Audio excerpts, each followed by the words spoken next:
That last little bit. Come on, you can do it. I hate technology.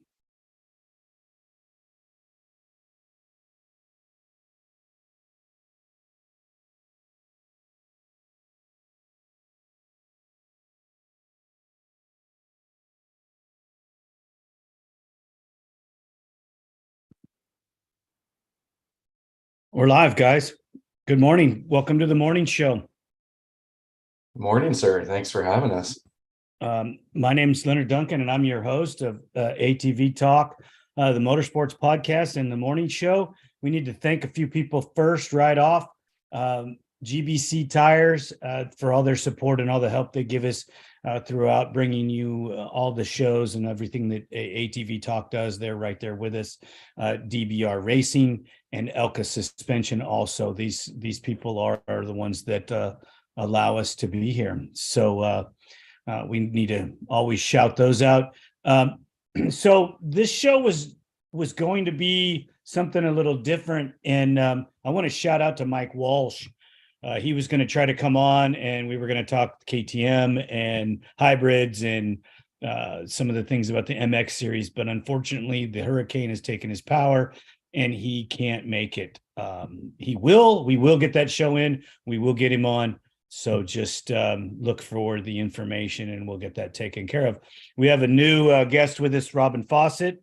He used to race Big Six and Best in the Desert and the Works and some other stuff. He's been a friend of mine for years. We were having a conversation yesterday. So here he is. So Robin, thanks for showing up.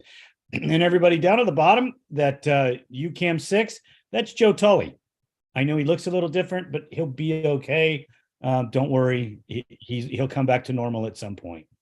Joe, good morning, sir. I don't think I'll ever make it back to normal. I don't know if I ever was. So anyone who's watching, sorry for the technology deficiency. I got on the phone to get on and it's like, why can't I hear them? Why can't they hear me? It's like, I'm pretty much good for filming ATVs and that's about it.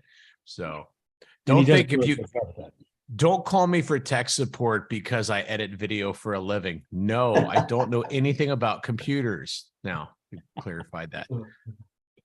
Oh, geez. That's too funny, Joe. I appreciate that. Unfortunately, everybody, Valeria, our silent partner in all of this, is absent today.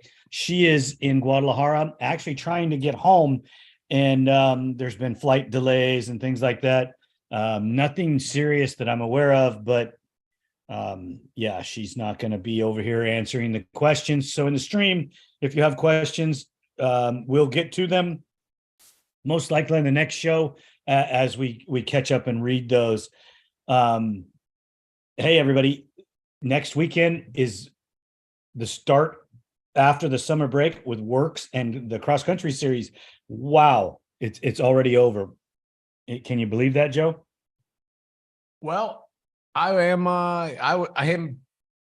kind of disappointed with how fast the summer's gone by, but I'm glad to see cross-country racing fire back up. I know that we've got some stuff planned with Cole Richardson with his bike, and so we're kind of involved. I mean, we're going to do some stuff with him, so I'm kind of hoping he finishes the season strong. And let's face it, at this point, I'm a motocross guy at heart, but based upon how well it's promoted, you know, cross-country racing on ATVs has become the big show, and it's good to see it back. So we got something to watch on the weekend. Right. Robin, you're not 100% unfamiliar with cross country, but it's been a little while for you, I'm assuming, because now that you live up in the frozen tundra of the Great Northwest, or is it the green area, green zone? Yeah, the really soggy area there. So it rains a lot. Yes. Joe lives in Ohio, and it's beautiful and perfect, and couldn't be better, right, Joe? Well, it's been great. It was a mild summer. We've had the past couple weeks, it's been upper 90s, which used to seem to happen when I was a kid from July through August, and now we only got about 2 weeks of it this year. So, summer's been good, and looking forward to riding in the leaves in the fall. All of my friends are complaining that winter is coming, and I'm embracing it, like, bring it on. Robin, well, I'll have to be honest with you. Joe is normally not this subdued. I'm thinking that maybe he's extra tired or something's going on that I'm not aware of, or he's got a filter on his speaker, something, because he's Yeah. it's really, hey, everything's good and normal, and Yeah, you you're know, picking up. You're picking up at what I'm throwing down. Yeah. That's actually why he wasn't able to get on his phone this morning, is because he lost it last night. He was out, causing a bunch of trouble. maybe he's still coming down from having a good time. But no, Yes. realistically, guys, ATVs is what we're here to talk about, not Joe's personal private party life, which I know that he's always out doing. But no, and realistically, Joe's a fitness fanatic, and he's got a great diet, and he's super strong. And I don't think I'd want to tangle with him. So that being said, the summer storms that we're having, especially in Florida, do you think that's going to affect the XC racing at all back there, Joe? Oh, I don't know. Where is the first round back? West Virginia, isn't it? I think Beckley, the Mountaineer race coming up. I don't know why it would have much effect on it. They're not racing in Florida. Yeah, but doesn't that weather roll into that area? Yeah, it might rain, might get muddy, but the most famous race in ATV history was Blackwater. It was funny when you sent the conversation for the show and you mentioned weather, and it's like, how's weather going to affect it? Well, we were at all-terrain vehicles. They make bigger tires. It shouldn't affect it. We just go race in the mud and have fun. Well, if it gets severe enough, somebody might freak out a little and, oh my God, we can't do this. And aren't they supposed to hold the starts if there's lightning? Oh, I'm sure they would. Yeah, Yeah, they can't. Go ahead. No, I was going to say they cancel just about any sporting event or postpone it in the case of lightning. So yeah, I'm quite confident they would. What was that round last year in the motocross where the downpour was so severe and there was lightning and they let them run? I don't recall. I don't remember what track it was, but we've talked about it on the show, and the riders were pissed because you could see the lightning and they dropped the green. Oh, Nobody got hurt, but it was well, a lot of machines, a lot of motors, a lot of engines. I know Jimenez pulled off the gate because he couldn't afford the new engine. Well, motocross is a different animal. I feel like racing motocross when it's super muddy. I mean, I hate to see them cancel an event when everybody spends so much money to travel, but motocross engines are so built to the hilt. My buddy Dave Trimble and his son, with their racing, he went through a motor this year because of out racing in the mud. So yeah, I can imagine pulling off the track because motors are expensive. Well, look at these guys that race endurance in the desert. They're spending a ton of money on their engines too, not necessarily for the amount of performance that you get out of a motocross motor, but dude, they got to go 500 miles sometimes. And if it's not put together right, they're going to struggle. In the dust, they have the silt they have to deal with.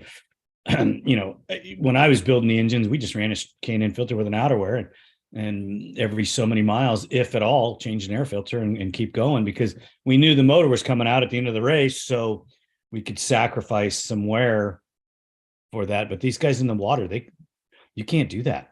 You can't sacrifice in the muck because it's going to destroy the engine. Same with the motocross guys. It'll take a motocross motor instantly because of the amount of compression and performance. Robin, you don't have to sit there so quietly and everything. I will shut up at some point.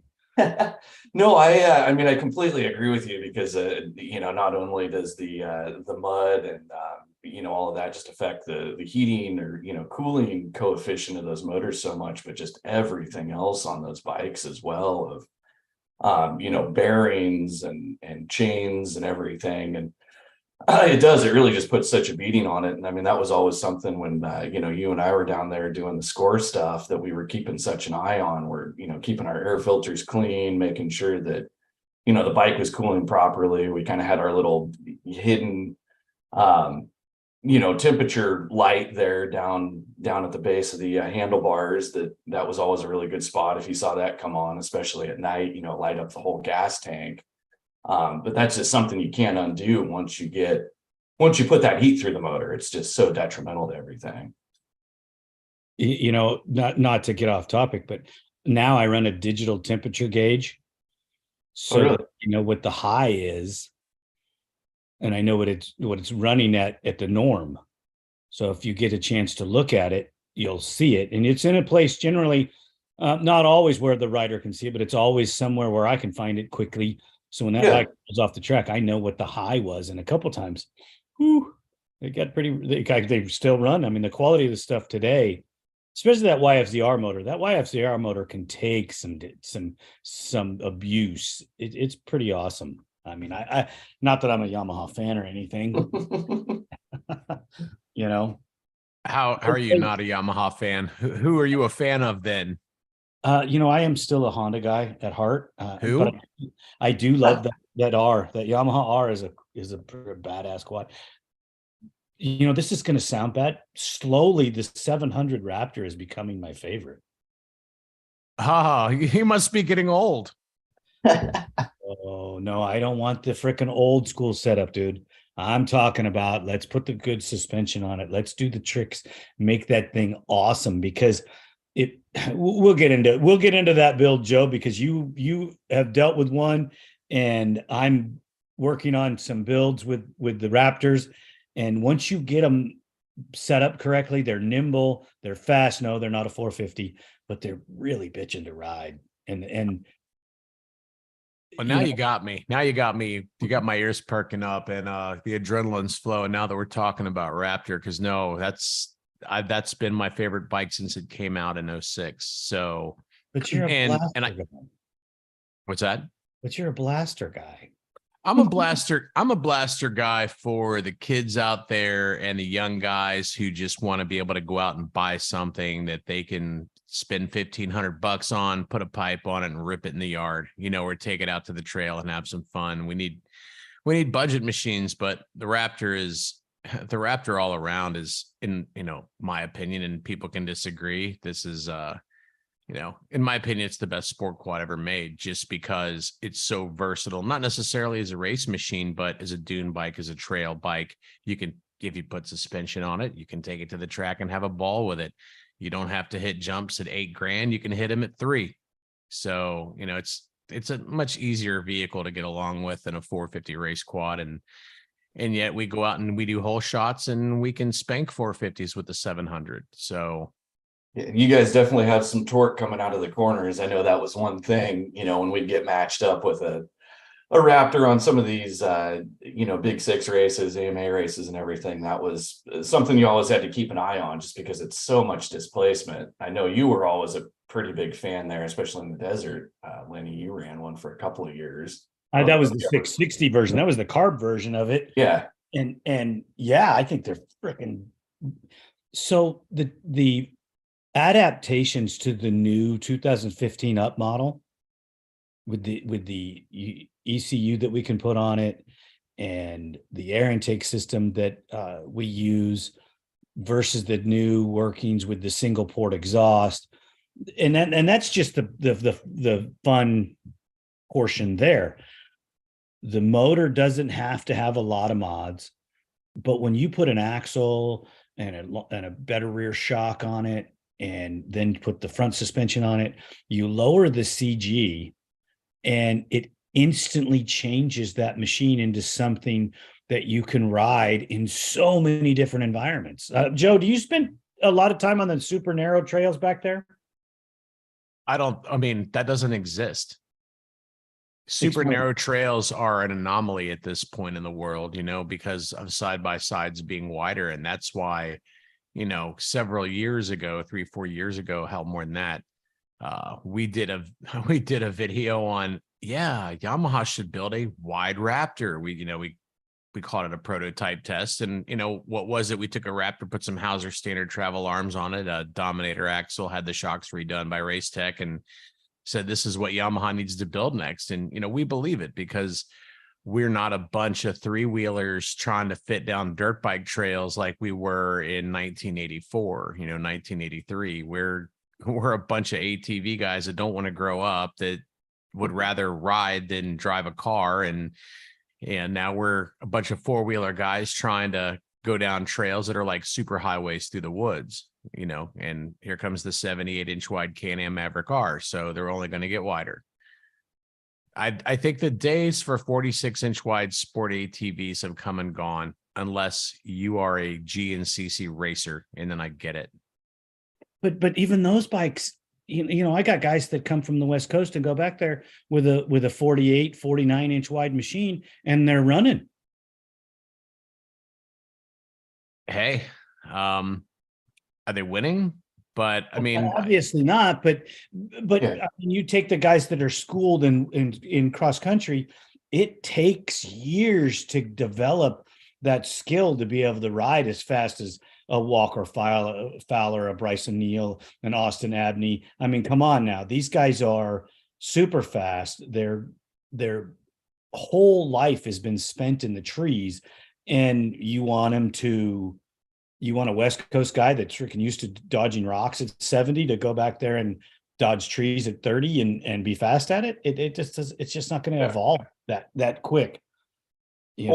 Remember when we'd see some of those, cross country guys come out to the West Coast here, and they'd even make that same statement of, hey, this is like a highway. Or that time we went up to Latuque up there in Canada, and I think, what do we have, McGill or somebody next to us, and they were just screaming.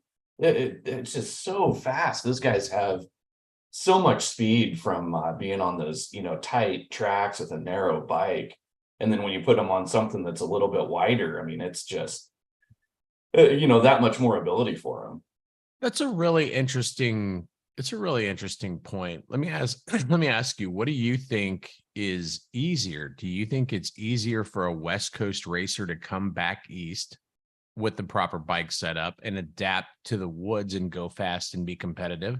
Or do you think it's easier for an East Coast guy to go out west and be competitive? Or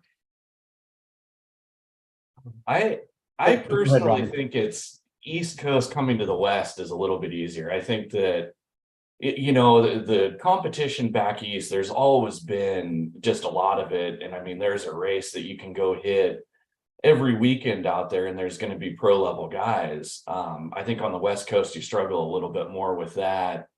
And like I said, there's no substitute for the speed that, the guys and the gals have back east there, especially going through all that cross country, and just knowing how to use your bike, knowing how to set your position up, set up for the corner, be able to turn, and then just translate that to a little bit more of a wide open track or trail and a wider bike. You're going a faster speed through some of it.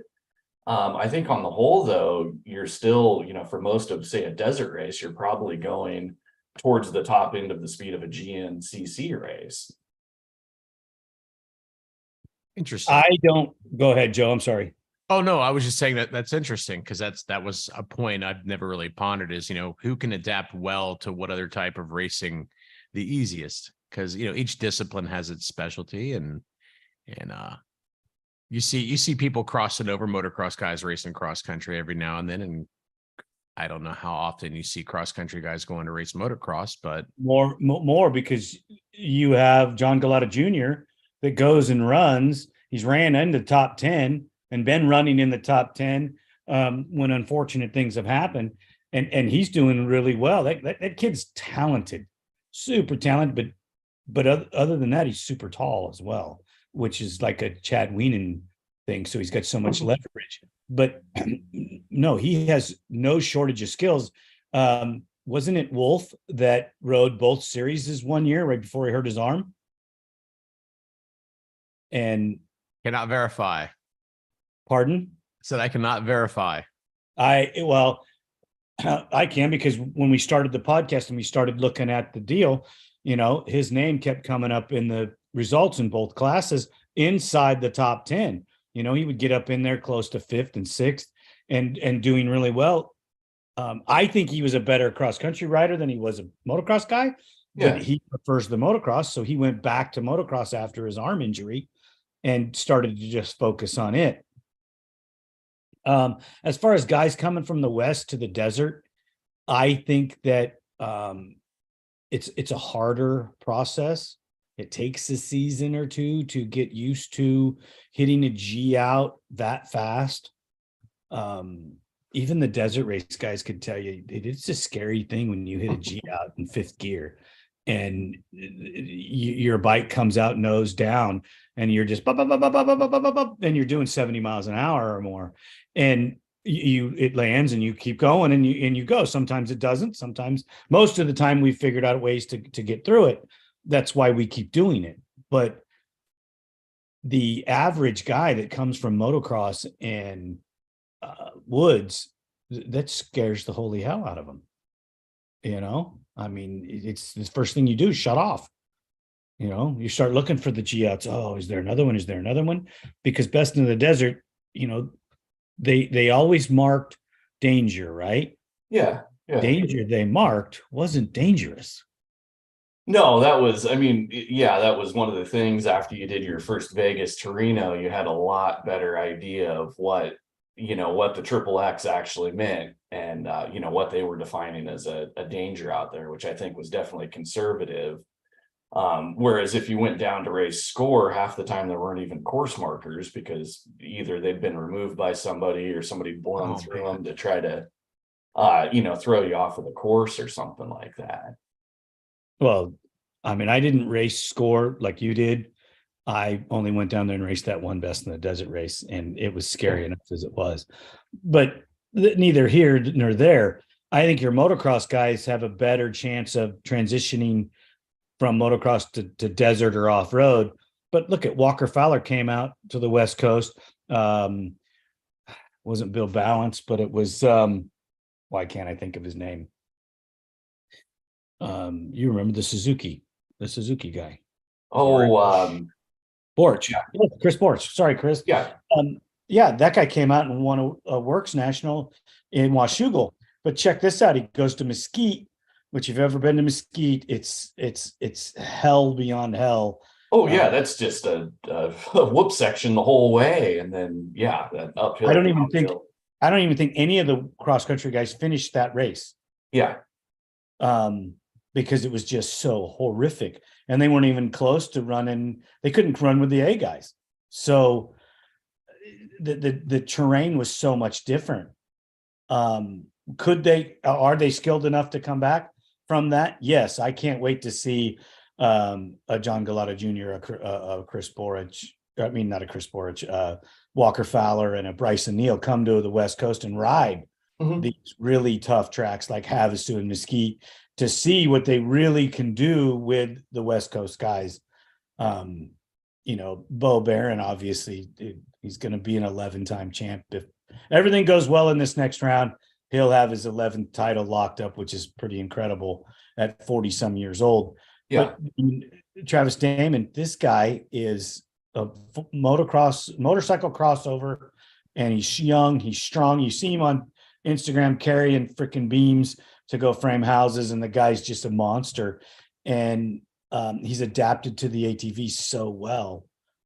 I think it's just for his pure fact he loves to ride. But we're a little bit off topic on where I wanted this discussion to go, but we're still talking about ATVs, so we're good. Joe, I want to direct this one at you. You still there? Oh yeah, bring it on. I figured you fell asleep. I know No, I'm wide awake. The 700. When you guys talked about standard width A-arms, when you were building your setup, why didn't you go to a wider A-arm? And did you guys change the CG? No, I might have used the wrong words. It was a late night last night. No, we widened the bike. We did. We went with standard travel, but we used extended arms. And the reason we went with standard travel, we make no bones about it. Long travel is a little bit superior. You'll get a little bit more tunability out of the shocks, at least for the shock builder. Although Rocket Ron, who did our shocks the second time on the Raptor wants to tell me that there is no advantage to long travel, but that's another story for another day. The reason that we went extended width, but we didn't go long travel was, in our mind, we were just like, okay, if Yamaha's going to bring this thing to market, if they went to a long travel front end and they went with more like a YFZ 450R fancy pants, Kashima coated shock, it's just, more reasons to raise the price. And as sort of a consumer advocate, our thinking is, how can Yamaha bring this to market without making a significant increase in the price of the unit? What's 4 more inches of axle length and plus 2 inches of A-arm per side with a slightly different shock than valved and sprung shock shouldn't really dramatically raise the cost of the bike to do it for the consumer or for Yamaha. So that's the reason that we didn't go to long travel. But yeah, we definitely went an extended width, and it made a huge difference in the bike. Yeah, it does. And I ride a stock one in the parking lot. Sorry, I have to ride in the parking lot to test them unless I take them out on the street or truck them to the desert. But when you take that stock Yamaha and you try to the 700 and you try to rotate it in the driveway like you do the 450s, it doesn't rotate. It doesn't rotate as well. So it's just kind of a struggle. You have to almost force it. Where the 450, you come in there, tap the brake, spins around, drive it out of the turn, and you head in the other direction super fast. Well, when you take this Raptor and you widen it out and you lower the ride height, and yes, we put long travel on everything, nothing against Rocket Ron, but it does make a difference. And you can pivot that machine instantly, because the instant change in throttle response that you get when we would put the adaptations of the ECU and the air intake and the exhaust on it, it barks not quite as aggressive as a 450 because it's got that big 700 easy roll-on power, but you get that thing just turning and it drives around the turn, drifts. No, not as fast as a 450, but you're getting going fast enough that it's scary by the time you get to the turn at the other end of the parking lot. And it instantaneously grabs my heartstrings and just like gets me excited, because I could just imagine what you could do with a little heavier machine in the desert through some of the rough. It would make it so much nicer. We are actually in the development stage of converting it into a desert machine with a better fuel cell, so that you can go farther, because that's the holdup with the 700 right now. On all portions of it is you don't have a big enough gas tank to take it to the desert. Some people say that the tie rod ends are too weak, or this is too weak, or they broke this or they broke that. Well, all the stuff that they used on those machines was, in my opinion, junk, because they used junk arms that were, no offense, Joe, standard travel, like a standard shock replacement arm that was a sand dune arm that they say works. And they broke the machine up, and they didn't build a proper machine. When we roll that thing to the starting line, if that evolves, it's going to be as good or better. It's probably going to be better than a 450 because the engine's more reliable. Yeah. I mean, a 60 horsepower 450. I mean, how long is that going to last? A 60 horsepower Raptor, that barely phases the motor to take 60 horsepower out of it. You don't even have to go so much untapped potential, because you could put a pipe and an ECU and an air cleaner and an air cleaner system on it, and the thing will go over 100 miles an hour. I think it's a very untapped machine, and it's a little disappointing to me every time I bring it up to somebody who's not in my inner circle. I'm like, Raptor 700, I think that'd be a cool bike to build as a GNCC bike, or, local motocross guy. Why not? I've discussed that bike with Corey Ellis, and he used to race them, I think, for a season in the quad cross series out west. And I said, how was it? And he said, if you're a bigger guy, if you're a taller guy, and you can get some leverage on that bike, it's a lot of fun.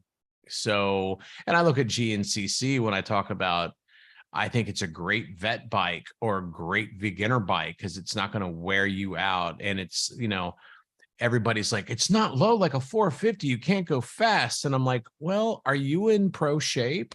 Because that seat's about 3 inches, and I'm just pulling this, out of my head. Let's say the seat's, 4 or 5 inches taller from the foot pegs on the Raptor. So getting from sitting to standing for 2 hours of racing is a whole lot easier in that second hour when, you're already starting with a little bit more leg extension from the sitting position. So, everybody wants to overlook it because ATV racing, like all other racing, is monkey see, monkey do. It's not what works best for me. It's what works best for that other guy. I got to have his setup. I'm hot on that bike being built up as a race bike, and I look forward. Hopefully, you can pull something off for the desert. I know that we're working on getting a new 700 test unit from Yamaha for a little shootout that we want to do, and from there, once we test it, do a little comparison with a couple other machines that are on the market. You're like, what would you compare that to? We're gonna run it against a Renegade 1000 and a Scrambler 1000 because let's face it, there's not a bunch of same class sport ATVs anymore. But once we're done playing shootout and just seeing how they compare, we're not picking a winner in that, by the way, because they don't compare; they're just different. Then we want to try to do a GNCC build with that bike because I just think there's a lot of guys out there that will benefit from sticking it in third gear and leaving it pretty much. And the more comfortable ergonomics, it's just a plusher feeling bike overall than a 450. I'm just not talented enough to make the most out of a 450, but I'm man enough to admit it. I don't think that that's necessarily the case. I agree with what you're saying. Once we adapt a fuel cell onto them and do some suspension work. See, I don't believe that the aftermarket industry has really tapped into what that 700 can do. Because I don't think enough people have spent any time with it. Everybody dedicates all their time to the 450s.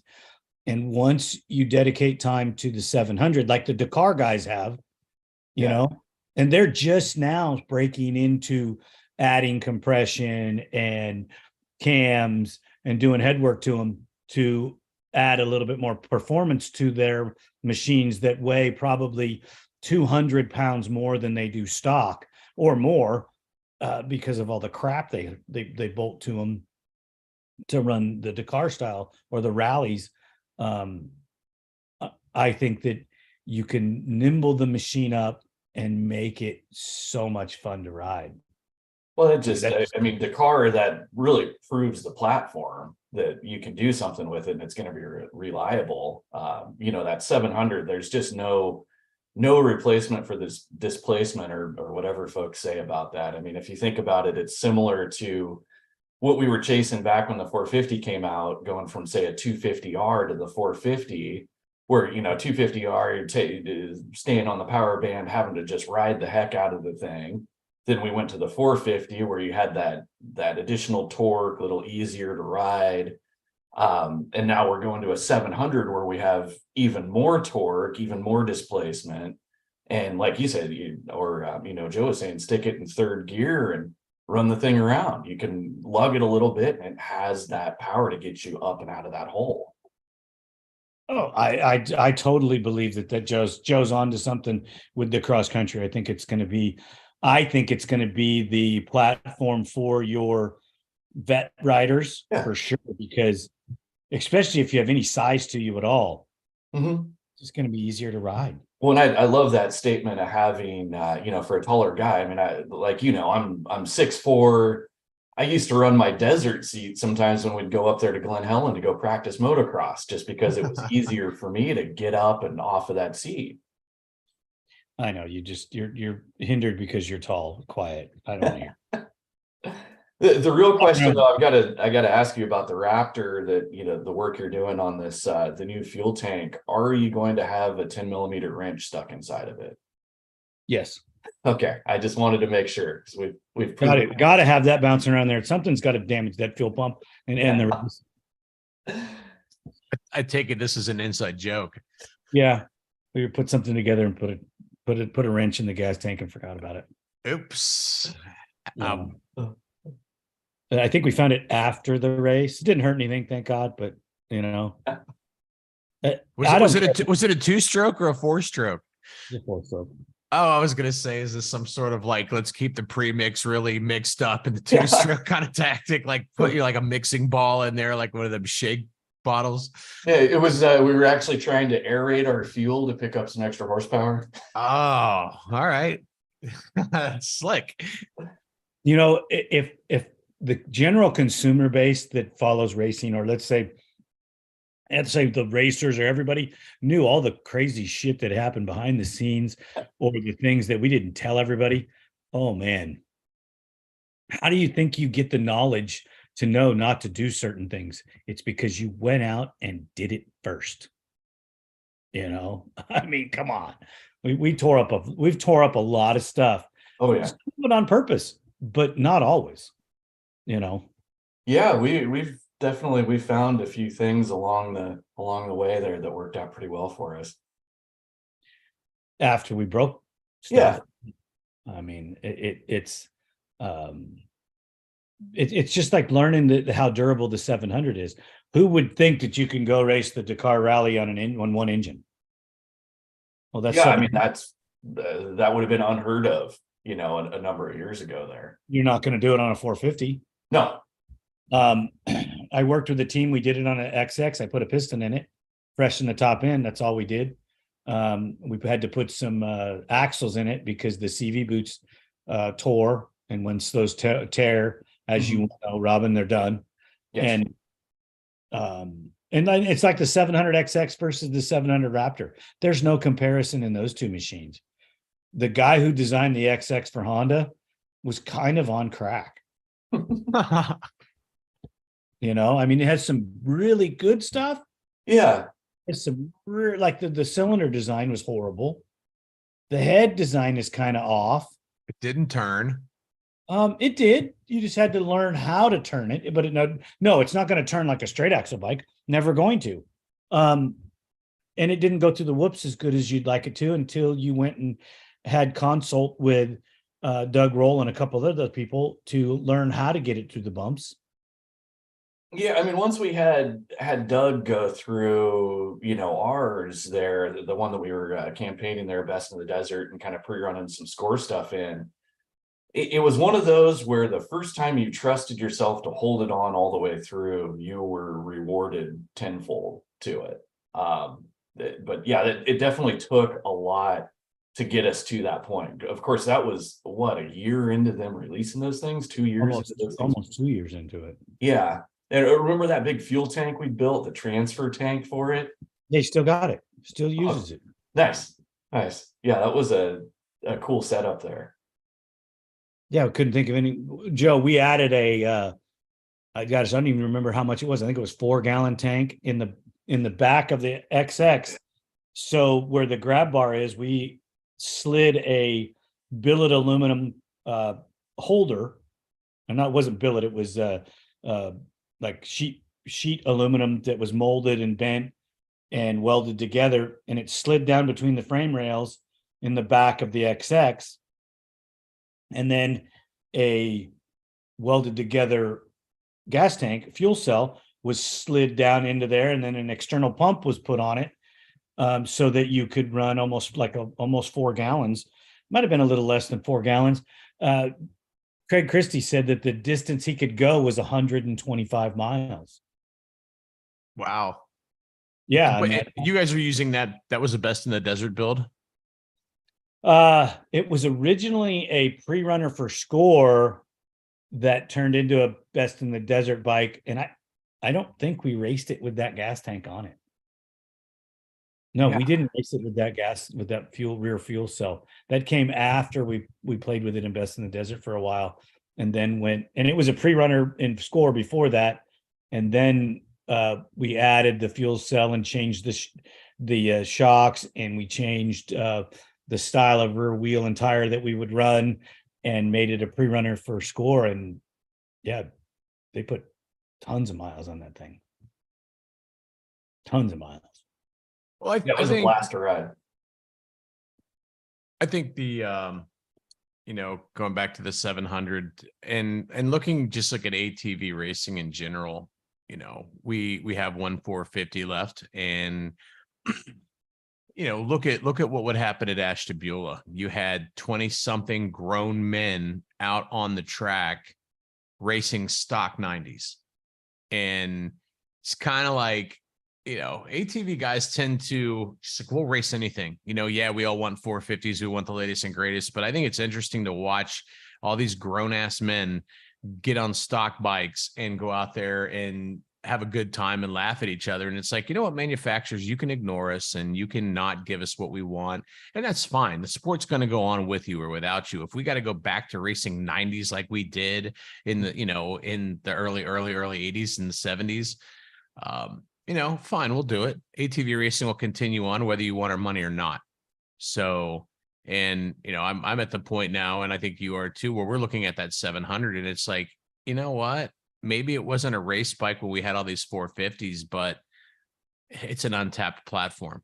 And if you can go fast in the woods and beat a bunch of sport quad guys on a 1000cc 4x4 that weighs 800 pounds, you can't tell me that you can't go faster on a Raptor, because I got a feeling if you build a Raptor, you're going to spank on Renegades. Could be wrong, but I don't think so. Dude, if you watch the videos on those 4x4 nuts, Cody Collier and those guys, they are freaking on fire. Oh, they're fast. Dude, I am going to make a trip back there just to go ride some of these things. No, I'll never be able to ride like those guys, but to just experience riding that big monster 4x4, just to go play with it a little bit. I think it would be fun. And, I love watching the videos, with Wolf and Collier and Brandon. These guys are a force of their own, and they're a three-way battle every race. You never know who's going to come out on top. They are just on fire, and they're all riding the same machine. Two of them are put together by DeRisi Racing, and Cody's has his own mechanic with his own setups, and they're equal. It's incredible. They don't do motor work. They don't even service the internals of the motor. Wow. Can you believe that? That's crazy. Oh, I've heard that some pro guys, and I can't name them, but I've heard that there are some guys that will still run the 850. I don't know if it's any of the top guys, but because the 1000 is just so fast. Cody runs the smaller one. There you go. Okay. I think that Landon Wolf and I can't think of his last name, run the 1000 through DeRisi, and Cody runs that 800 or the 850 because it's so much more comfortable. He says, I don't need that extra power. It doesn't make any difference. The sportsmen's are a lot easier to hang on to for a period of time than the Can-Ams, just because that Rotax V twin, when you come off the throttle, it's like power is here. Hope you're ready. Hope you're hanging on. Whereas that Polaris parallel twin is a little bit more linear. It doesn't smack you in the face when you first crack the gas. And when we reviewed the Sportsman 850, the XP 850, when it first came out, say like 2009-ish, 2010-ish. Sorry, I don't have the exact year in my head, but when we rode the Sportsman 850, we were like, this thing has way more horsepower than anyone is ever going to need. And oh, great. 3 years later, here comes the 1000. And of course, now who wants the 850? It's not surprising that there are guys that are, racing the 850 because it's just more manageable. I know from our 1000 shootout that we did, everybody was like, yeah, that Can-Am, it's fast. I'd probably rather own the Polaris because I can hang on to it and it would be a little easier to deal with on a long ride day. So, but the Can-Ams are the ones that are leading the way in the woods. Oh, Can-Am's killing it. There's no Polaris that, okay, Team UXC, they can be competitive, but look at who's winning the championships. The Can-Am's a better platform. And I think the top 5 or 6 guys in that 4x4 pro class are all Can-Ams. I think there's one. I think I've seen one Polaris, and he struggles to make, top 6, top 8. That's Team UXC came back this year. They had some videos out. I think they were at Heartland Challenge, and they make them run well once they do a bunch of work to them. But of course, all those 4x4s are heavily worked to keep them holding up for a season. I had a buddy that my test rider, Evan Hartzell, he told me a couple of years ago, he's like, I'd like to make the jump from, sport quad to 4x4. And I'm like, no, you don't. No, you don't. I was like, you work for a living. You do not want to do that because you're going to work. You think you've got a hard maintenance schedule racing a 450. You're going to tear that 1,000 down twice a year to the frame. And you don't want to do that. So I'm not going to get into the specifics because all of those guys that I've talked about have mechanics that do the work for them. So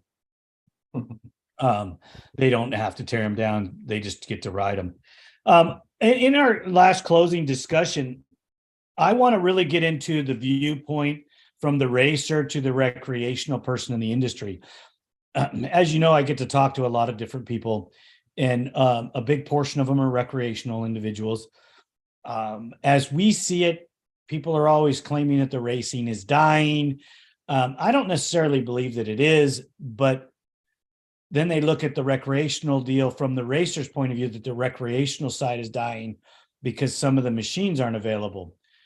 But when I talk to the recreational guy, they are hunting youth ATVs, buying some of the new youth ATVs, and they're seeing an influx and growth in the recreational side of the industry, which ultimately feeds the racing. I wanted to just roll that into your thoughts. Well, we're going to go with you, Robin, just to see what your point of view is. You live in an area that has some recreational use. I'm assuming most of it's more of your utility style, but youth in ATVs and the coming back of the sport, that's where it's got to come from. So what are you seeing and what are you hearing?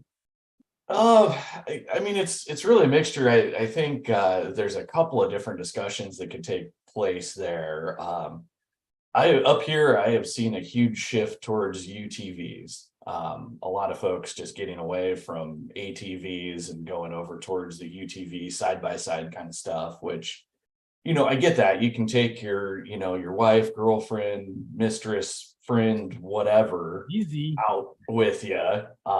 get a 4-seater. You could take your wife and your mistress. Yeah.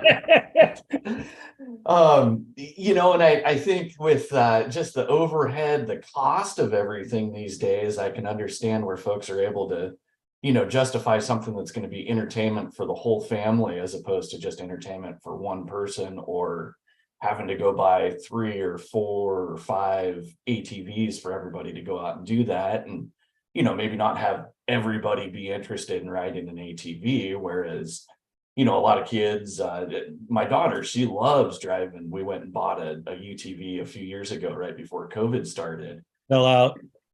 She absolutely loves driving the thing and goes out and, checks the mail and rips it around the property and everything else. ATVs it's been an interesting, industry, because I feel like, Leonard, you and I always kind of have the early 2000s and, through 2000, even 10 kind of stuck in our head, and what ATV racing was then. And just, there was national level coverage. You had promoters promoting the races and actually, calling people and going, hey, are you going to be out next week? We're trying to fill the gate, and they were doing that from the amateur classes all the way up to the pro classes. So we had that young blood, and it felt like people wanted you to come out and do that. And I don't feel like that's there anymore. And it's going to be hard to regrow something that without having somebody promote it. It's a lot more, like you said, it's a 4x4, a lot more hunting or taking the 4x4s out to the cabin than there is sport riding or racing here. Washington State, a lot of folks head down to the dunes in Oregon. That's probably the biggest draw that I've heard of as far as sport ATV riding goes. Racing up here, it's pretty bleak. couple of indoor, over the winter kind of barn burner style flat track or TT things. A little bit of stuff at Washougal, a couple of independent little motocross tracks, but there's not really a big series or anything that swings through here to promote it. So I guess, without going too far into that or onto a tangent, I mean, that's kind of my long and short answer all in one. Yeah, Joe, what are you seeing in the recreational side of it in your area? Do you see any growth or anything like that? I think, when you look at the kids market, like you were talking about, there's still a good amount of offerings. And even in that T14 segment, you've got the the Kimco Mongoose 270, you got the Can-Am DS 250, you got the Polaris Phoenix. There's, obviously we're missing a lot in the high performance realm of it all. It's encouraging to see how much there is for the youth right now, because you've got the Yamaha, the Can-Am, Polaris all have 110s. Honda still has the TRX 90, arguably the best Far of the bunch. superior. Right. As I was saying, arguably the best of the bunch. And then you got Kimco, they're doing their own thing. They build the Kawasaki. So there's a lot of youth models to choose from. But the problem is the manufacturers just don't give you anywhere to go from there. It's like, hey, well, you just, you're 14, you just came off your 110. So what are you going to ride? Well, you can get a Polaris 200, or it's right to a 1000 cc side by side. There's a huge gap in the market for the teenager, young adult, machines that they can afford to buy. And one thing that I see as a real problem as an ATV enthusiast first, and I like side-by-sides. Obviously, we review those on UTV On Demand if you're interested, check it out. But the problem is my buddy Chad, We're gonna edit that out, just so you know. Oh, that's fine. Go ahead. My buddy Chad said, I've talked to a lot of guys. I've encouraged them to go buy Raptors. And he says, I have at least 2 guys that I know of that went and bought a Raptor, took it out to the trails and went, the trails are just too beat. It's not fun, because the side-by-sides are destroying off-road. They're destroying it. They're destroying it for the ATV guys. They're destroying it for the dirt bikers. Like, I'm looking at side-by-sides as a sport quad guy, and I'm like, I kind of get why the dirt bike guys hated us as a dirt bike guy first. 28-inch tires are now 30-inch tires, are now 32-inch tires. And now that 32-inch tire that would get you down the trail won't take you anymore because the ruts are too deep. Now you need 35-inch tires. And if you're coming through there on a sport quad with 5 inches of ground clearance, you're just like, yeah, right. So side-by-sides, and you're seeing an uptick in these off-road country clubs, where it's almost like, welcome to our ride park. We've got a lazy river and a pool and a general store and cabins you can rent. And it's so far away from blue collar. It's almost becoming, off-roading is almost becoming a white collar sport. There are holdouts, not to talk side-by-sides too much. Like, I see a ton where guys are like, that new Can-Am's $40,000. I guess I'm going to get out of the sport. It's like, no, you just suck and you have no talent, and you want to buy that car because you want to show up with the richest car that you can show up with to show everybody how much money you have. And now that's out of your price range. Now you're talking about quitting riding because you can't afford it. There's 1000 cc side-by-sides out there that have more performance than 90% of these guys are ever going to use. But still, the buy-in for that segment is $20,500 to get a 64-inch wide, naturally aspirated side-by-side. I again, to kind of go back to where I started, there's a lot of youth models out there, a lot of ways to bring the family into the sport, but then where do you go? Here's side-by-sides. And I don't think the side-by-side market's doing a lot for kids because, number one, if you're a parent, oh boy, I'm not trying to get in trouble here. it pisses me off when I go to a ride park and I see a kid that can barely see over the hood driving his daddy's 1000 around the pits. And I'm just like, he bumps one thing of ours, I'm beating the crap out of his old man. But then again, what's he going to put his kid on? He go get him a dirt bike. That's pretty much, or go get him a 110 and let him have fun. But these kids that are being raised in the backseat of a side-by-side staring at a tablet, I don't think it's doing a lot for the future of off-roading, and the manufacturers are short-sighted and they're going to pay for it. The real Joe Telly comes back in full glory.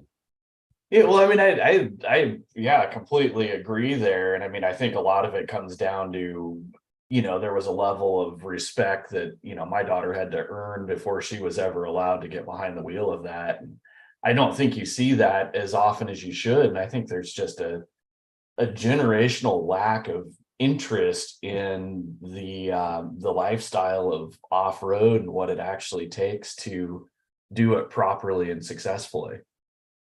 Well, there's a lot of problems with everything that's been said. One is personal responsibility has to be first and foremost. Mm-hmm. You have to educate your children, which the dad putting his small child in the seat of the 1000 and letting him drive around, and then Joe beating his dad up. That's just the sober Joe. Don't bump my shit. Do not. Is 100% part of the problem, and there's no education. So, Robin, I don't know how this was for you, but I know that when I first started going to the dunes, there was almost like an etiquette class that was given to you by the older people in the group. Not always your parent. It was maybe another person's dad or mom, or even some of the older riders, the older teenagers that you rode with, about how to ride through the dunes safely. Yeah, you could still have a great time, but you were using the etiquette. Even when you were a clown, when you were older and you were out there without supervision, we still abided by all the things that we learned. Hand up through the witch's eye. You rode on the right, they rode on the left, going each direction. You stayed in line with each other. You weren't veering off. And as long as there was etiquette, it was safe. I mean, I can't remember for a long portion of time when we were been involved in the industry for years and years and years, of hearing of the catastrophic accidents, as long as the etiquette was followed. So here's one of the problems. We're not allowed to reach out and smack that guy on his helmet with a 22 millimeter wrench and say, listen, dude, you're not teaching your children anything. You need to have some etiquette here to bring it back.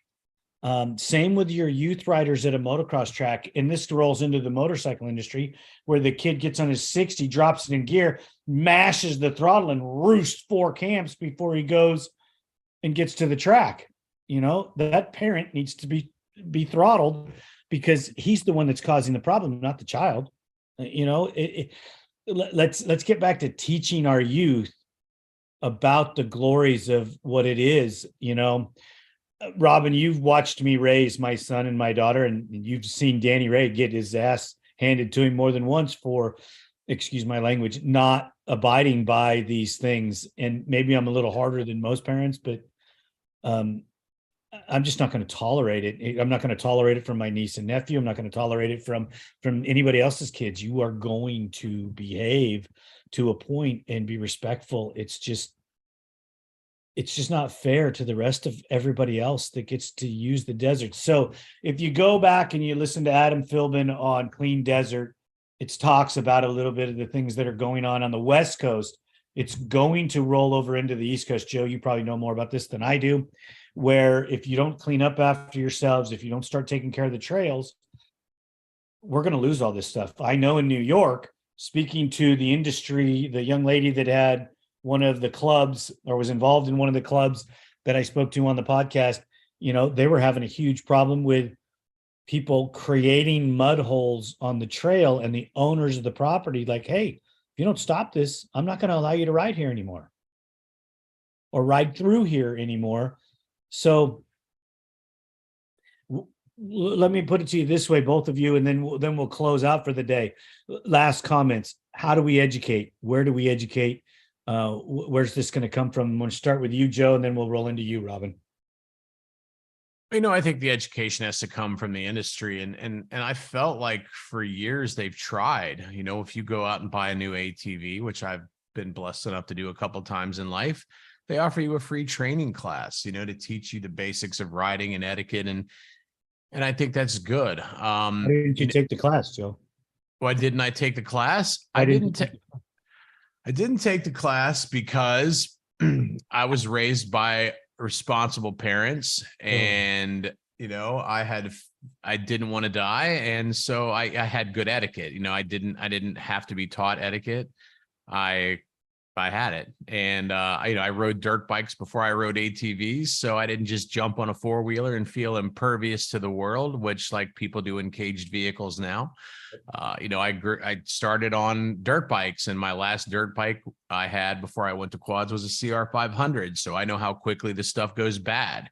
And, when you have the perceived risk of, oh, this thing will come out from underneath me, you tend to have more respect. Whereas if you jump in a cage and you're like, I don't need this seat belt. I don't need a helmet. I'm in this car. I think possibly, and I don't like the government getting involved in things. I don't. But at the same time, as a mountain biker and being involved in the mountain bike community, we have a very high sense of personal responsibility as participants in the sport. When the trails are muddy around here, we don't go ride because we're the ones that have to fix them. The mountain bike community volunteers to maintain the trail. So you go out there and trash that trail, you're going to be out there next week fixing it. So I almost feel like with side-by-sides being as big as they are, as powerful as they are, a lot of the people that they're getting into these things do not have a dirt bike background, do not have an ATV background. So they don't respect how much risk there is for themselves and the other people around them.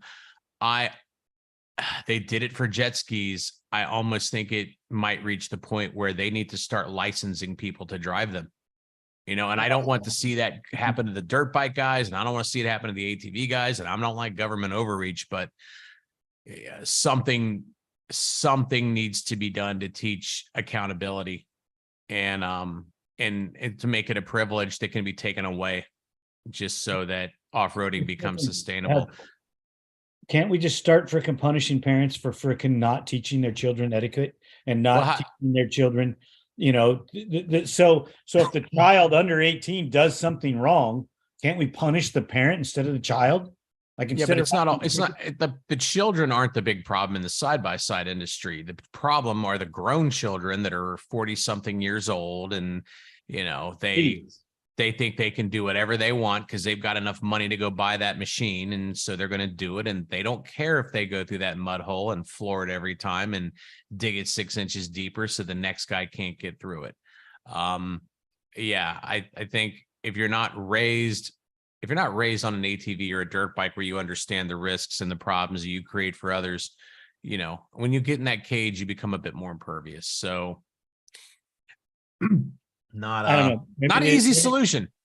Maybe the older I get, the crankier I get, and the more I want to punish the people that are responsible, not the ones that aren't responsible. And the parents, okay, I wasn't a perfect parent. I know I needed that 22 millimeter wrench upside my frickin' bare skull more than once for the things that I did with my children. But my kids are good kids, and Robin being one of them knows that I didn't tolerate any of his antics either. And he was a damn near grown man. So, well, damn near. I mean, he was still tall. No, there were a couple of times he grabbed me by the cheek bar there and, gave me a little tune up on some stuff. Oh, Lenny Brave. He's 6'4". He's trying to beat up on a Chad. Hey, I think I was barely 170 pounds at that point, though. So. I was thinking more like 140. Right. Oh man. Well, no, I think to speak to Joe's comments there, I think you're definitely on the right track there, and As far as things becoming licensed and, government being more involved, I guess to put it bluntly, if we continue down the trail, so to speak, that we're on right now, unfortunately, that's going to be what happens, whether we want it to or not. Everybody needs to remember and think about it as you're an ambassador to the sport. It's kind of like when you sign your first support deal of, a little bit of sponsorship, you are now a representative for that company. It's like your job, you're a representative for that company. You need to think about your sport and you represent it. Your family does, whomever you're out there with. I don't know. I don't know how we get more people to think like that. It would be great to see maybe some pro level folks get involved and, teach, make it cool. I don't really know what the magical answer is there, but I mean, that is definitely part of what's been hurting the sport and hurting, race series. When you have a race go on down at the fairgrounds that also, has horse stables and where they do the fair and everything else, and racing's done for the weekend and there's trash all over the place, and, people carve stuff in or graffiti or damage something. And now, the county-owned fairgrounds goes, well, we don't want to have the people down here racing anymore because stuff's getting damaged for no good reason. It falls back on the not putting a knot on your kid's forehead for being an idiot. Oh, you can't, poor little Johnny for freaking doing that. Yeah, okay. In the Bible, it says, "Spare the rod, spoil the child." Let's freaking get back to freaking not spoiling the child. Come on, people. Yeah, it's just, bringing up that level of accountability and like I said, being an ambassador for the sport and try to help get the thing to grow, because it's going to benefit you, because more stuff's going to stay open, and who knows, some new stuff might get opened up if that's the case. If we can get some folks that are, willing to be respectful and put back into it a little bit of what they're getting out of it. I agree. We all got to be ambassadors. Gentlemen, we have ate our time for today. I want to thank you so much, Joe Tully. It's always an honor to have you on the show. Your insights are invaluable for the ATV, UTV industry. Remember, everybody, that's ATV On Demand and UTV On Demand. That's Joe Tully. That's the guy you want to go see. He's always got some good stuff on his channel, so make sure you check that out. Robin Fawcett is an asphalt car racer up in the north that does also hard construction.